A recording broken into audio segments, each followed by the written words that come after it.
ओम शांति। 26 अक्टूबर 2023। बाबा की महावाक्य। मीठे बच्चे, अभी घोर अंधियारा, भयानक रात पूरी हो रही है। तुम्हें दिन में चलना है। यह ब्रह्मा के बेहद दिन और रात की ही कहानी है। प्रश्न: सेकंड में जीवन मुक्ति प्राप्त करने व हीरे तुल्य जीवन बनाने का आधार क्या है? उत्तर: सच्ची गीता, जो श्रीमद् भगवानुवाच है। बाप तुम्हें सम्मुख जो डायरेक्शन दे रहे हैं, यह सच्ची गीता है, जिससे तुम्हें सेकंड में जीवन मुक्ति पद की प्राप्ति होती है। तुम हीरे तुल्य बनते हो। दूसरा प्रश्न: स्वर्ग के घनेरे सुख किस पुरुषार्थ के आधार से मिलते हैं? उत्तर: रोज की पढ़ाई और योग से स्वर्ग के घनेरे सुख मिल जाएंगे, इसलिए पढ़ाई में कभी थकना नहीं। बाप टीचर बनकर पढ़ा रहे हैं तो तुम अच्छे मार्क्स से पास होने का पुरुषार्थ करो। इसमें आशीर्वाद व कृपा की बात नहीं है। गीत: रात के राही थक मत जाना। ओम शांति। अभी यह गीत तुम बच्चों ने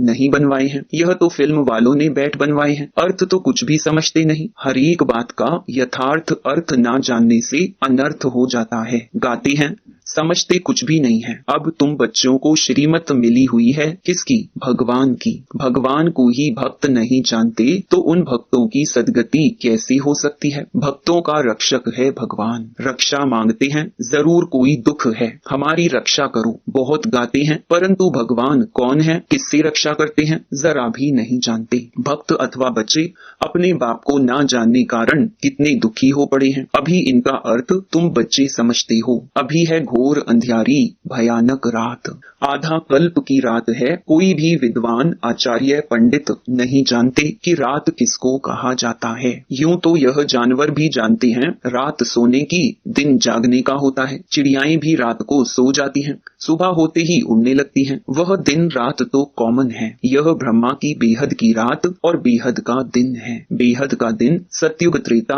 और रात द्वापर कलयुग। आधा आधा चाहिए ना। दिन की आयु भी 2500 वर्ष है। इस दिन रात का तो किसको पता नहीं है। अभी तुम बच्चे जानते हो कि रात पूरी होती है, अर्थात 84 जन्म पूरे होते हैं, अथवा ड्रामा का चक्कर पूरा होता है, फिर दिन शुरू होता है। रात को दिन और दिन को रात बनाने वाला कौन है, यह भी कोई नहीं जानते। भगवान को ही नहीं जानते तो यह सब बातें कैसे जान सकते? मनुष्य पूजा करते हैं, परंतु समझते नहीं कि यह कौन है जिसकी हम पूजा करते हैं। बाप बैठ समझाते हैं, पहली मुख्य बात है गीता को खंडन करने की। कहते हैं श्रीमद् भगवत गीता, गीता का पति है भगवान, ना कि कोई मनुष्य। ब्रह्मा, विष्णु, शंकर को देवता कहा जाता है और सतयुग के मनुष्यों को देवताई गुणों वाला कहा जाता है। देवी धर्म वाले श्रेष्ठाचार्यों को देवताई गुणों वाले कहते हैं।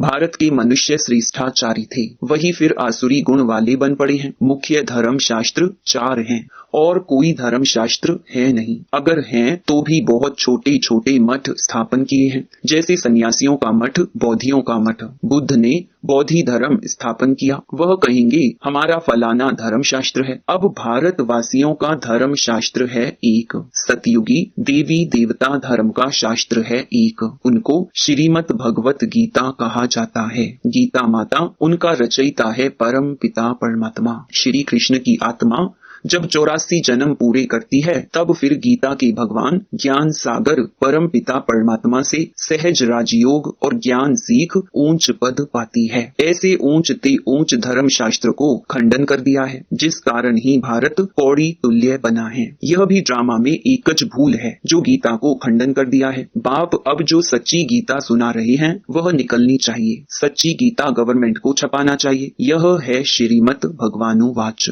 बच्चों प्रति बाप डायरेक्शन देते हैं, अच्छी रीति लिखना चाहिए शॉर्ट में।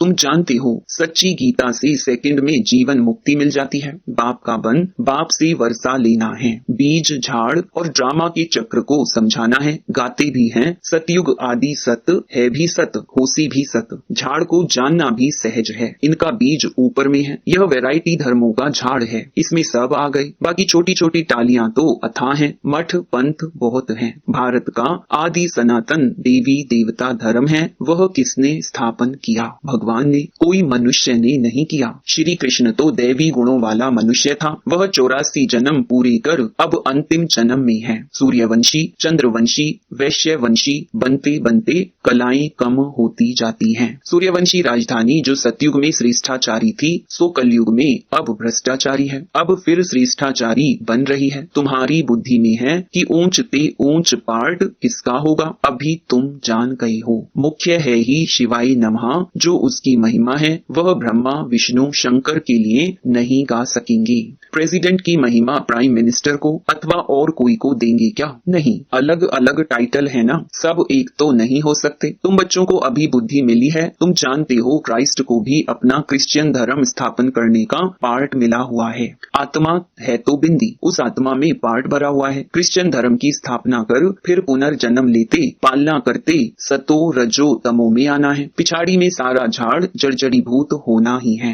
हरेक को कितना कितना समय पार्ट मिला हुआ है, बुद्ध को कितना समय पालना करनी है, यह तुम जानते हो। भिन्न भिन्न नाम रूप में जन्म लेते रहते हैं।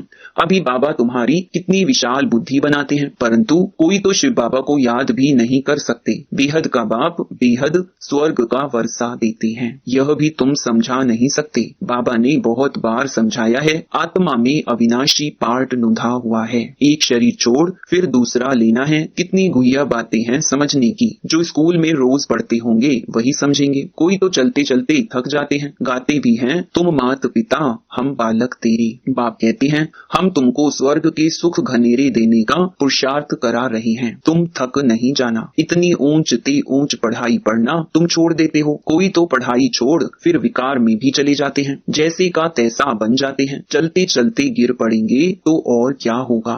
भल वहाँ सुख में है, परंतु पद में तो फर्क है ना। यहाँ सब दुखी है, वहाँ राजा प्रजा सबको सुख है। फिर भी पद तो ऊंचा लेना चाहिए ना। पढ़ाई छोड़ दी तो माता पिता कहेंगे तुम तो लायक नहीं हो। बाप से स्वर्ग का वर्षा लेते लेते कई बच्चे थक जाते हैं। चलते चलते माया वार कर देती है तो लौट जाते हैं। जो जमा किया वह फिर ना हो जाती, बाकी क्या बनेंगे? स्वर्ग में भल जाएंगे, लेकिन बिल्कुल साधारण प्रजा जाकर बनेंगे। बाप कहते हैं, हमारा बनकर फिर थक कर बैठ गए व ट्रीटर बन गए तो प्रजा में चंडाल जाकर बनेंगे। सभी चाहिए ना। स्वर्ग का मालिक बनते बनते अगर पढ़ाई को छोड़ देते तो उन जैसा महान मूर्ख दुनिया में कोई होता नहीं। लिखते भी हैं, तुम मात पिता हम बालक तेरे, तुम्हारी कृपा से स्वर्ग के बहुत सुख घनेरे मिलते हैं, कृपा करो। बाप कहेंगे, कृपा की तो बात ही नहीं, मैं टीचर हूँ, पढ़ाऊंगा, पुरुषार्थ तुम करो अच्छे मार्क्स से पास होने का, बाकी मैं थोड़े ही बैठ सब पर आशीर्वाद करूंगा। तुम योग में रहो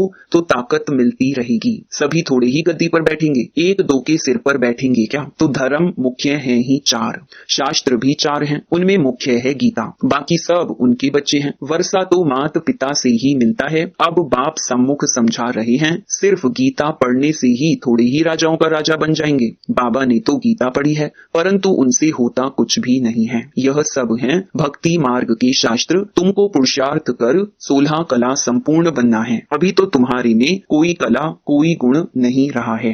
गाते भी हैं, मुझ निर्गुण हारे में कोई गुण नहीं, आप ही तरस पर हुई। हमको फिर 16 कला संपूर्ण बनाओ, जो हम थे फिर बनाओ। अब तुम जानते हो, बाप सम्मुख आकर समझा रही हैं।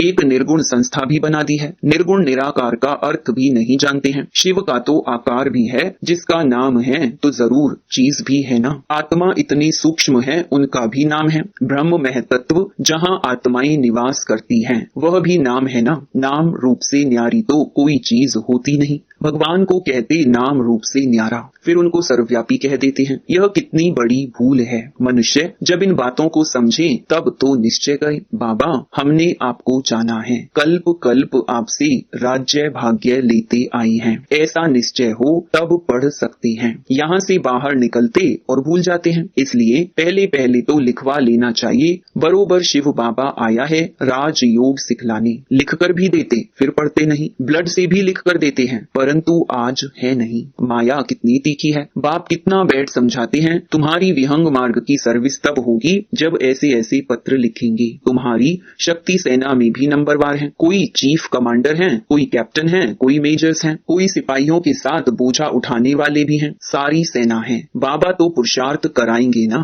हर एक के पुरुषार्थ करने से समझ में आता है, यह राजा रानी बनेंगे, वह अच्छी साहूकार प्रजा में जाएंगे, यह साधारण प्रजा में जाएंगे, यह दास दासी बनेंगे। यह तो बिल्कुल सहज है समझने का। तो पहली मुख्य बात को उठाना है। बाबा कितनी ललकार करते हैं महारथियों को। तो विहंग मार्ग की सेवा के लिए विचार चलने चाहिए। अच्छा, मीठे मीठे सिकिलधे बच्चों प्रति माता पिता बाप दादा का याद प्यार और गुड मॉर्निंग। रूहानी बाप की रूहानी बच्चों को नमस्ते। धारणा के लिए मुख्य सार।